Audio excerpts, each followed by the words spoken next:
In today's high-tech world, libraries are more vital than ever, particularly in Sarasota County, where 10,000 people visit one of our 10 libraries daily. Today's libraries are centers of community engagement and creativity. Sure, patrons still check out books, but many come to use 3D printers and computers, attend lectures, or enroll their kids in a literacy program. 4, 3, 2, 1! Hundreds turned out to cheer when a new county library opened in November in Northport. It is named for library advocate and former Library Foundation President Shannon Staub. It's beautiful. It's overwhelming. Everybody get a scoop of shovel. Meanwhile, ground was broken for the new William H. Jervey Venice Public Library. I can't think of a greater honor than to have your name on any public building, but especially a library in a city as wonderful as Venice, Florida.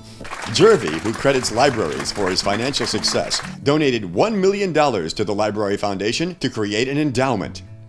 Raising private donations large and small is the mission of the Library Foundation, which aims to keep an award-winning library system on the cutting edge.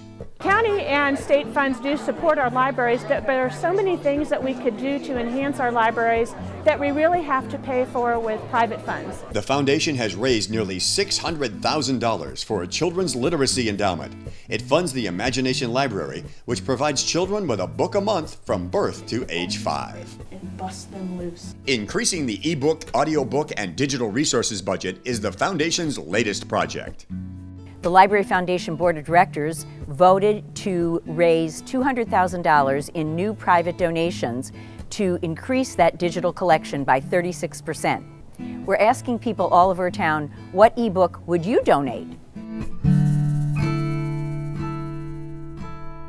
The Library Foundation is also one of the supporters of the Creation Stations.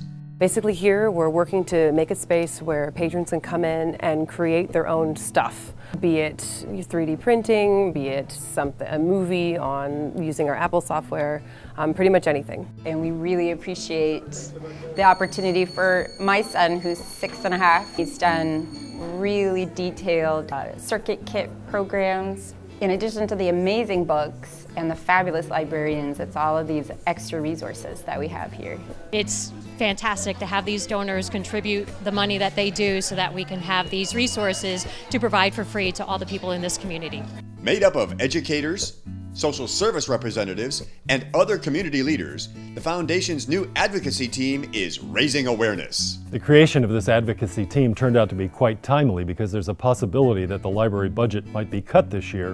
And that cut would come on top of earlier cuts during the recession that the system has never really recovered from. I think often about school children who live in the homes where there's no access to the internet and what a disadvantage it is to them to do homework for the children that have that access 24/7. And I'd hate to think of us cutting library hours, library services to these most vulnerable people in our community who absolutely critically need the library. It's not a nice to have, it's essential to have. I like Jim Patterson's books because they're super funny. I like the library because I can pick out more and more books. Thank you for keeping the library open.